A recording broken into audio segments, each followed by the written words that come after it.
Selamat siang semuanya. Pada kesempatan kali ini kita akan membahas mengenai budaya buku dan baca di Indonesia.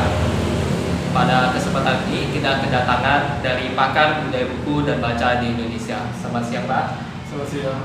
Nah, seperti yang kita tahu bahwa Indonesia kini sedang dilanda pandemi COVID-19. Bagaimana pengaruh COVID-19 terhadap budaya buku dan baca di Indonesia? Pengaruh pandemi COVID-19 di Indonesia itu terhadap budaya baca dan buku Indonesia itu sangat besar. Karena pandemi COVID-19 ini kian memukul budaya baca dan penjualan buku di Indonesia. Tak mudah mendorong orang tua dan anak untuk menumbuhkan minat baca dan mencintai buku. Pandemi COVID ini menggerus daya beli. Jadi membeli buku dan baca lain itu bukan menjadi prioritas. Jadi jauh dari prioritas mereka. Baik, menurut Anda, bagaimana tingkat budaya buku dan budaya baca di Indonesia? Sudah bukan menjadi hal yang baru lagi ya kalau budaya buku dan baca di Indonesia itu sangat terpuruk. Karena apa? Karena di Indonesia ini sangat sedikit yang membaca. Hal itu disebabkan karena pertama tingkat melek huruf di Indonesia sangat rendah. Kedua itu menurut mereka itu membaca itu kegiatan individu. Jadi mereka lebih cenderung menentang kegiatan pribadi atau perseorangan. Baik, apa upaya yang sudah dilakukan untuk menumbuhkan budaya buku dan budaya baca di Indonesia? Pertama itu mereka ada melaksanakan namanya agenda budaya yang dimana nanti sudah terbentuk beberapa komunitas membaca di Indonesia.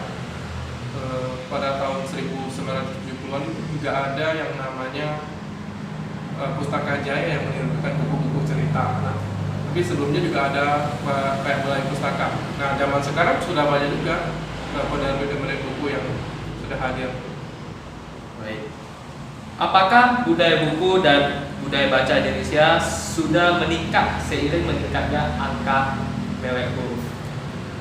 Sayangnya sekalipun angka melek huruf meningkat, budaya membaca di Indonesia itu masih kurang. Karena mereka lebih suka melihat atau menonton video daripada membaca buku.